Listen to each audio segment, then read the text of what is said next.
दुमका शाहरुख हुसैन मामले में आज मैं आपको बहुत बड़ी अपडेट देने वाला हूं। हम सब जानते हैं अंकिता सिंह शाहरुख प्रकरण जो है उसमें स्पेशल पॉक्सो कोर्ट दुमका में मामला चल रहा है। हम जानते हैं कि शाहरुख और नईम इस समय दुमका की सेंट्रल जेल में हैं क्योंकि वो दोनों आरोपी हैं एज पर दी चार्जशीट। हम लोग जानते हैं कि मैंने रांची में हाई कोर्ट में अर्जी लगा रखी है कि पॉक्सो हटना चाहिए। फिलहाल मैं आपको ये बड़ी अपडेट देना चाहता हूं कि शाहरुख हुसैन मामले के अंदर जो सुनवाई चल रही है दुमका के न्यायालय के अंदर, उसको रिपोर्ट नहीं किया जा रहा है। उसको क्यों रिपोर्ट नहीं किया जा रहा है मैं आपको बताता हूं। आप देखेंगे कहीं अखबार में नहीं, कहीं टीवी मीडिया में नहीं, कहीं सोशल मीडिया में नहीं, बिल्कुल गायब कर दिया गया है उसको। जानते हैं क्यों?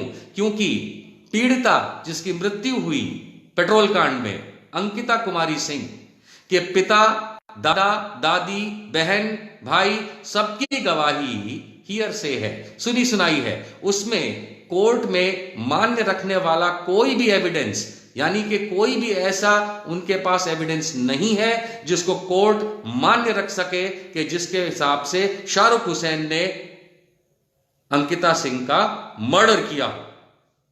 क्योंकि यदि ऐसा कोई भी होता तो फिर यह बात अब तक खुल चुकी होती, क्योंकि संघी, राइट विंगर और भारतीय जनता पार्टी वाले तो उसको फांसी पे लटकाने की बात कर रहे थे। लेकिन सवाल यह उठता है कि क्यों पूरा का पूरा social media, main stream media, अखबार चुप क्यों है? वो चुप इसलिए है क्योंकि कोर्ट में चलती कार्यवाही इस समय, जैसे आप लोग मैच देखते हैं, मैं मैच के तौर पे नहीं बताना चाहता क्योंकि वो गलत हो जाएगा, न्यायिक प्रक्रिया का गलत बात हो जाएगी। लेकिन इतना जानकारी समझ लीजिए कि इस समय जो भी कार्यवाही वहां चल रही है वो अंकिता के पिता के फेवर में नहीं है।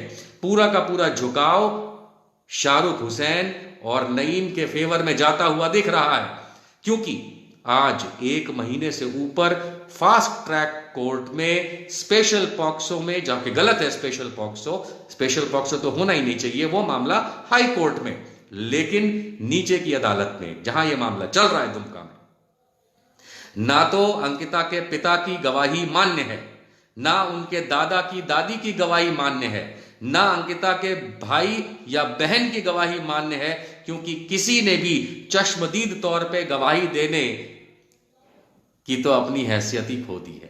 किसी का भी बयान, किसी का भी एविडेंस इन लोगों में से, यानी कि अंकिता के परिवार में से अब तक चश्मदीद नहीं रिकॉर्ड हुआ है, रिकॉर्ड ही नहीं हुआ है। जो कुछ भी रिकॉर्ड हुआ है वो सुनी सुनाई बात है। अब जो लोग कानूनी प्रक्रियाओं को समझते हैं वो 2 बातें तो जानते हैं। कानूनी प्रक्रिया के अंदर न्याय मिलते मिलते थोड़ा समय लगता है, इसलिए धैर्य बहुत बड़ी चीज है, हैव पेशेंस। लेकिन दूसरी बात भी, जो कानून को बेहतरीन तौर पे समझते हैं वो ये भी जानते हैं कि अगर शुरू से एक के बाद एक गवाह को अगर अमान्य घोषित करने की बात खुद माननीय कोर्ट करने लगता है, जब मैं अमान्य कह रहा हूं तो इसका यह मतलब ना निकाला जाए कि उनकी गवाही है ही नहीं, उनकी गवाही है। संजीव कुमार सिंह की गवाही है, उसकी दूसरी बड़ी बेटी इशिका की गवाही है, संजीव कुमार सिंह के पिता यानी कि अंकिता के दादा की गवाही है, दादी की गवाही है, और उसके छोटे नाबालिग भाई की भी है। लेकिन अगर सारे के सारे गवाह कोर्ट चश्मदीद नहीं मानता है तो आप समझते हैं कि मर्डर केस के अंदर, यानी जहां पे किसी की मृत्यु हो जाती है, धारा 302 लगी हुई है, अटेम्प्ट टू मर्डर केस के अंदर अगर मोटिव साबित ना हो, यानी कि ध्येय उद्देश्य क्या था ऐसा करने का आरोपी का, और पुलिस के चार्जशीट से कुछ नहीं होता है, यह तो ध्येय साबित करना होता है गवाहों को, क्योंकि चार्जशीट तो फिर पुलिस ने अपनी तहकीकात के हिसाब से बनाई होती है। उपरांत उसके गवाहों को यह साबित करना पड़ता है कि मारने वाले का अर्थात आरोपी का एक उद्देश्य था, ध्येय था, आरोपी ने हकीकत में ऐसा किया था, ये चश्मदीद बताते हैं। सुनी सुनाई बातों पे तो महल नहीं बनते। तो भारतीय जनता पार्टी के उन तमाम चिंटुओं को मैं ये बताना चाहता हूं, हां जी, जितने भी चिंटू भारतीय जनता पार्टी के ये कहते थे कि शाहरुख हुसैन को फांसी हो, अब सवाल ये उठता है कि जब एक भी चश्मदीद नहीं है, एक भी मोटिव नहीं मिल रहा, एक भी गवाही शाहरुख के अगेंस्ट नहीं जा रही, तो वो जो चार्जशीट है उसका हम क्या करेंगे? वो तो कोर्ट करेगा, हम क्या करेंगे? कोर्ट करेगा। अब आप देखते जाइए कोर्ट क्या करेगा। अब फॉरेंसिक जो होता है उसकी गवाहियां आएंगी, आने दीजिए। अब तक जब पिता, दादा, दादी, भाई, बहन की गवाही फेल फेल, मैं कह रहा हूं फेल, और मैं किस आधार पर कह रहा हूं मैं आपको बताता हूं। हाल में आप लोगों ने हरियाणा के उस केस का एक नतीजा सुप्रीम कोर्ट के हाथों देखा जिसमें अनामिका के बलात्कारी और गैंग रेप करने वाले मर्डरर्स को सुप्रीम कोर्ट ने छोड़ दिया था। कितनी कितनी डिस्कशन हुई थी पूरे भारत के अंदर, सोशल मीडिया पे भी, कि भाई ऐसे कैसे गैंग रेप करने वालों को, मर्डर करने वालों को, जिसको निचली अदालत ने मौत की सजा सुनाई, जिसको उच्च न्यायालय हरियाणा के, पंजाब एंड हरियाणा ने मौत की सजा सुनाई, उसको सुप्रीम कोर्ट ने छोड़ दिया। यस, क्योंकि जब तहकीकात गलत हो, जब उद्देश्य ना दिखे, जब मटेरियल ऑन रिकॉर्ड ना मिले, जब एविडेंस ना मिले, तो नीचे की अदालतें कभी कभी गलती कर जाती हैं।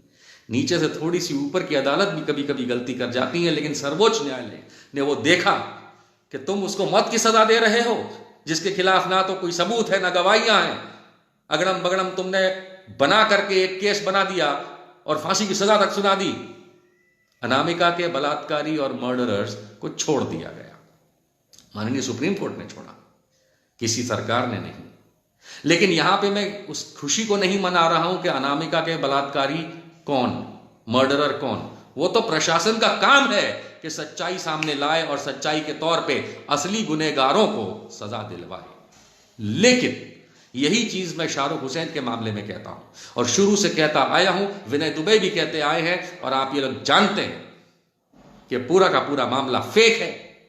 पूरा का पूरा मामला सिर्फ हिंदू मुसलमान की तरफ पे बनाया हुआ है।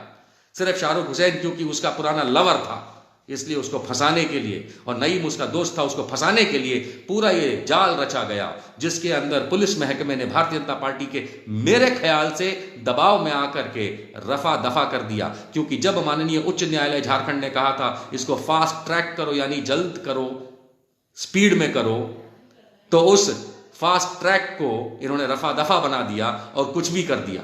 अगर मैं केस डायरी लेकर के इस समय बैठूं, अगर मैं चार्जशीट लेकर आपके सामने बैठूं और मैं हर वो बात जो कोर्ट में इस समय हो रही है अगर मैं लेके बैठूं, तो आप लोग हंसेंगे कि शाहरुख हुसैन को फंसाने के लिए इस तरीके का जाल बुनने में भारतीय जनता पार्टी ने कितने पैसे खर्च किए होंगे। क्योंकि उन्होंने तो कपिल मिश्रा और मनोज तिवारी जैसे सांसद वहां दिल्ली से भेज दिए थे। निशिकांत दुबे जी गोड्डा के सांसद, आपको तो शर्म आनी चाहिए कि आप वहां पे बैठ करके शाहरुख हुसैन के लिए क्या बोलते थे, है ना। और बाबूलाल मरांडी मेरी तो हंसी छूटती है। बाबूलाल मरांडी जी, आप तो पूर्व मुख्यमंत्री हैं, आप अपने उन भारतीय जनता पार्टी के नालायक लोगों का साथ देते हैं और इसी वजह से आपको कोई तवज्जो नहीं देता। आज की तारीख में शाहरुख हुसैन मामले के अंदर मैं आपको यही अपडेट देना चाहता हूं कि अब तक की हुई सारी की सारी गवाही, और शुरुआत में सारी इंपॉर्टेंट गवाहियां होती हैं, वो सारी की सारी गवाही ऐसी है जो कोर्ट में अमान्य है, मान्य नहीं है, क्योंकि वो हियर से है। अब जो बची गवाहियां हैं वो तो हाथी निकल गया, पूंछ बाकी है।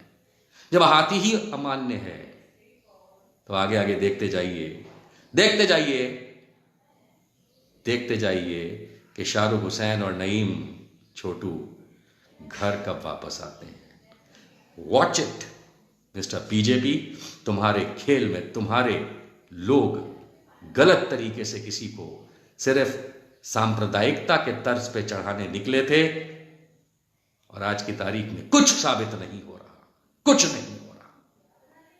जय हिंद, जय भारत। इसी प्रकार की न्यूज़ अपडेट के लिए चैनल ऑल इन वन को सब्सक्राइब करके रखें ताकि आने वाली न्यूज़ अपडेट आपको घर बैठे मिले। Thank you. जय हिंद, जय भारत।